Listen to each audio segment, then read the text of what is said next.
ಪಾಕಿಸ್ತಾನ ತಂಡದ ವಿರುದ್ಧ ರೋಚಕ ಪಂದ್ಯ ಗೆದ್ದ ದಕ್ಷಿಣ ಆಫ್ರಿಕಾ ತಂಡ ಟೆಸ್ಟ್ ಚಾಂಪಿಯನ್ಶಿಪ್ ಫೈನಲ್ಗೆ ಎಂಟ್ರಿ ಕೊಟ್ಟಿದೆ. ಅದರೀಗ ಟೀಂ ಇಂಡಿಯಾಗೆ ಒಂದು ದೊಡ್ಡ ಸವಾಲು ಎದುರಾಗಿದೆ. ಆಸ್ಟ್ರೇಲಿಯಾ ವಿರುದ್ಧ 4ನೇ ಟೆಸ್ಟ್ ಗೆಲ್ಲೋದು ಅನಿವಾರ್ಯ ಆಗಿದೆ.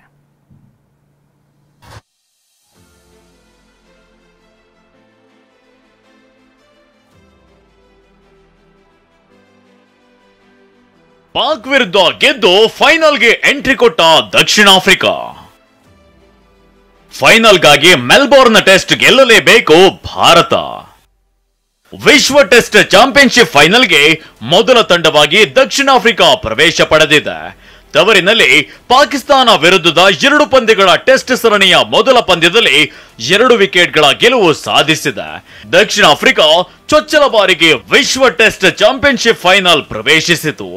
ಇನ್ನೊಂದು ಸ್ಥಾನಕ್ಕಾಗಿ ಭಾರತ ಮತ್ತು ಆಸ್ಟ್ರೇಲಿಯಾ ನಡುವೆ ತೀವ್ರ ಪೈಪೋಟಿ ಏರ್ಪಟ್ಟಿದೆ.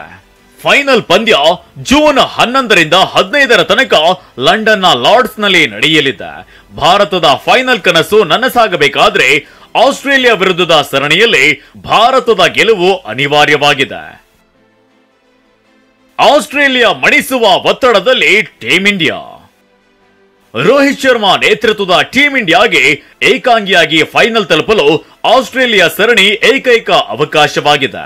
ಪ್ರಸ್ತುತ ಆವೃತ್ತಿಯಲ್ಲಿ ಭಾರತವು ಆಸ್ಟ್ರೇಲಿಯಾವನ್ನ ಹೊರತುಪಡಿಸಿ ಬೇರೆ ಯಾರ ವಿರುದ್ಧವೂ ಟೆಸ್ಟ್ ಸರಣಿಯನ್ನ ಆಡುವುದಿಲ್ಲ. ಹೀಗಾಗಿ ಟೀಂ ಇಂಡಿಯಾ ಆಸ್ಟ್ರೇಲಿಯಾವನ್ನ ಸೋಲಿಸಲೇಬೇಕಾದ ಒತ್ತಡದಲ್ಲಿದೆ. ಕ್ಯಾಪ್ಟನ್ ಕ್ರೈಬೇಬಿ ಕೊಹ್ಲಿ ಆಯ್ತು, ಇದೀಗ ರೋಹಿತ್. ಕೊಹ್ಲಿ ನಂತರ ರೋಹಿತ್ ಹಿಂದೆ ಬಿದ್ದ ಆಸೀಸ್ ಮಾಧ್ಯಮಗಳು. Bharat Australia border Gavaskar trophy ಸರಣಿಯಲ್ಲಿ ಆಸ್ಟ್ರೇಲಿಯಾದ ಮಾಧ್ಯಮಗಳು ವಿರಾಟ್ ಕೊಹ್ಲಿ ಮತ್ತು ರೋಹಿತ್ ಶರ್ಮಾರನ್ನ ತೀವ್ರವಾಗಿ ಟೀಕಿಸುತ್ತಿವೆ.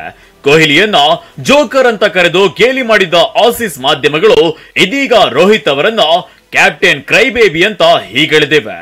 ಆಸ್ಟ್ರೇಲಿಯಾ ಮಾಧ್ಯಮಗಳ ವರ್ತನೆಗೆ ಭಾರತ ಕ್ರಿಕೆಟ್ ಅಭಿಮಾನಿಗಳಿಂದ ತೀವ್ರ ಆಕ್ರೋಶ ವ್ಯಕ್ತವಾಗಿದೆ. Rajesh, sports bureau, ಟಿವಿ9.